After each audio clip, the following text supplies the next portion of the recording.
আজ আমি আপনাদের চিকেন কাবাব তৈরি করে দেখাচ্ছি। খুব সহজভাবে বানিয়ে দেখাবো। আশা করছি আমার আজকের রেসিপিটিও সকলের কাছে অনেক ভালো লাগবে।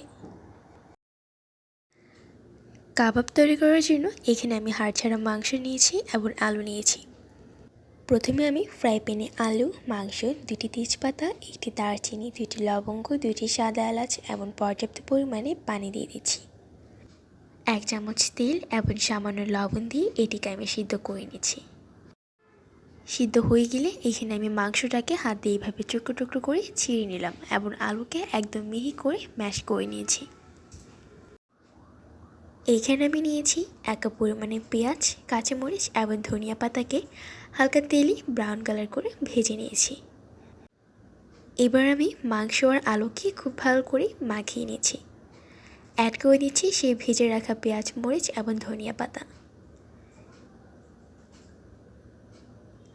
অ্যাড করে দিয়েছি আদা এবং রসুনের পেস্ট 2 চামচ পরিমাণে।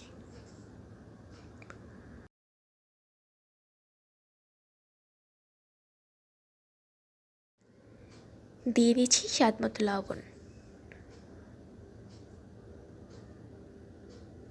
লবণ দেওয়ার পর দিয়ে দিচ্ছি হাফ চামচ পরিমাণে হলুদের গুঁড়ো,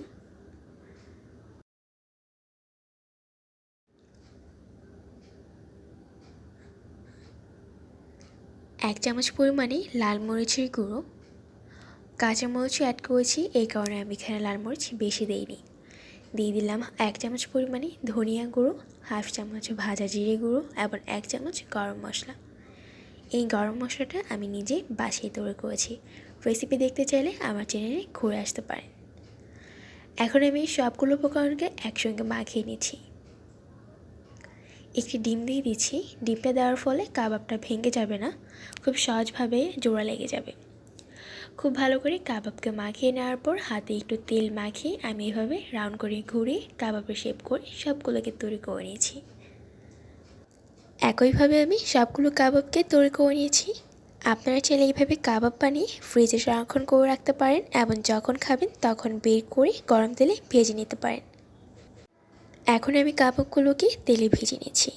একটু ব্রাউন কালার করে ক্রিসপি করে ভাজবো। এক পাশ হয়ে গেলে অপর পাশ উল্টিয়ে দিব। আশা করছি আমার আজকের কাবাব রেসিপিটি সকলের কাছে অনেক ভালো লেগেছে। যারা সহজ রেসিপি দেখতে পছন্দ করেন, আশা করছি আমার আজকের রেসিপিটিও অনেক ভালো লেগেছে।